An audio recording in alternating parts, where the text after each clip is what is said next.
Squeezed between mountains on one side and a lock on the other, Faslane on the Scottish west coast has been the home of the UK's nuclear deterrent for half a century.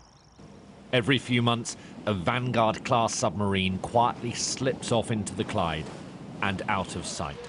That's the last anyone will see of it until it returns to base. The UK has 4 of these nuclear submarines. There is always one at sea, 365 days a year, giving that constant deterrent to the United Kingdom. They usually patrol around the North Atlantic, moving very slowly, very quietly, so they're not detected by the Russians. 415, steer 340. The order to fire a nuclear weapon would come direct from the Prime Minister. On board, deep under the North Atlantic, the crew would go through a series of well-rehearsed steps for launch.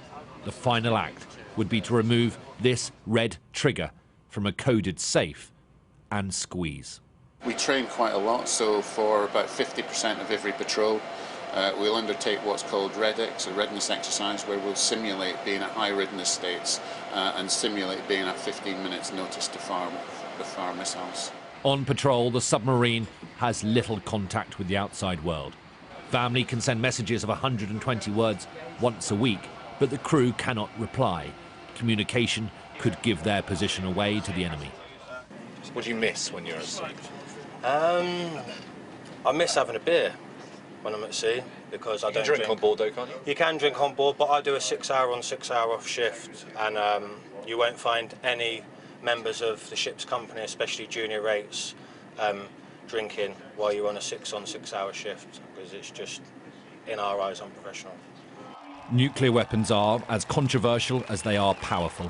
For decades, a peace camp across the road from the base has kept up the protest.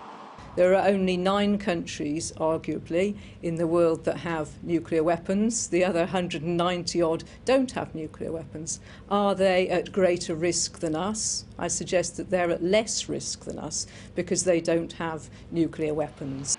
The next generation of Britain's nuclear deterrent are being built now. They will be operational by 2030, extending the UK's deterrent for another 50 years. The 4 submarines will cost in excess of £150 billion over their lifetime.